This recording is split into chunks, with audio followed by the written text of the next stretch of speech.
one of the things behind the conflicts is the feeling of feeling secure. And typically, when we talk about feeling secure, we probably just by instinct will automatically think about the woman. But I want everybody to understand that men feel insecure in relationships as well too. Matter of fact, men feel that a lot of times when there's a lot of conflict going on, or if men are becoming emotional. A lot of times men are becoming emotional inside relationships because he feels like the security is being disrupted. You got to understand that men are trying to build. Men are trying to build towards something they perceive in the future. And so sometimes when the men are interacting with the feminine energy, we know the nature of the feminine energy is to be random. So if the woman begins to who represents this in a scenario, if the woman begins to implement her randomness or some unpredictability about herself, the man's probably going to respond to that energetically simply because it's going to make him feel insecure. He doesn't have the picture. As I said before, the three drivers behind conflict relationships: image, choice, and emotion. She's not matching the picture. She's not secure in the picture. Her kind of random's now questioning her decision making, and she's still going to be mindful of the big picture that we're building here. And then he begins to emote, right? He becomes resistant, right? He starts to become assumptive. Then he begins to start pulling himself in a disharmonious state as well too. So when this begins to happen, it's important to self-reflect because it's still a reflection for us to understand about ourselves inside the conflict inside the relationship.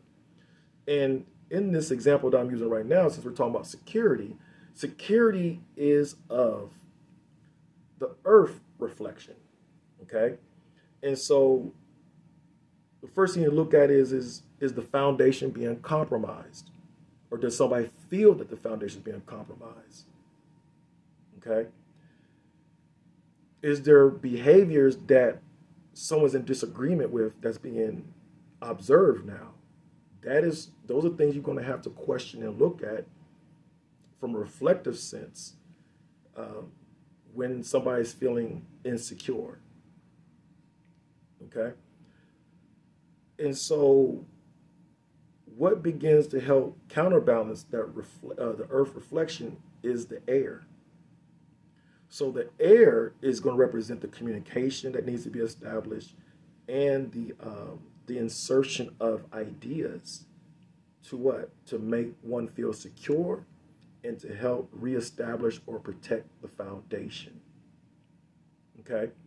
And so when you have to establish some type of a communicative protocol in place to help establish the security to protect the foundation. And you also have to make sure that the mindset or the thoughts being generated in the relationship is revolving around what securitizes and keeps the foundation solid. Okay? Once you begin to unpack that and understand that and establish that, then you're going to look at what needs to be generated in there. And when you're going to go to the metal reflection, and the metal reflection, which is the rhythm and the structure. So once you got the communication reestablished, and once you got the different type of ideas that you're trying to align with, now you got to begin to establish a rhythm behind it, right? And then provide a structure behind it. Now I use an example as men in a scenario of feeling insecure. Structure is of the masculine piece. So in this case, in this scenario, sometimes the counterpart, in this case, what might be the woman, she might have some resistance going on with the structure. So in the midst of this insecure feeling, you might begin to uncover that the woman is acting random simply because she's trying to resist structure, or she doesn't agree with the structure. And so this is why you want to begin to look at these different elements of reflections and pull out certain things. And once you identify it, once you can reestablish an agreement, right, or understanding, then you can move forward.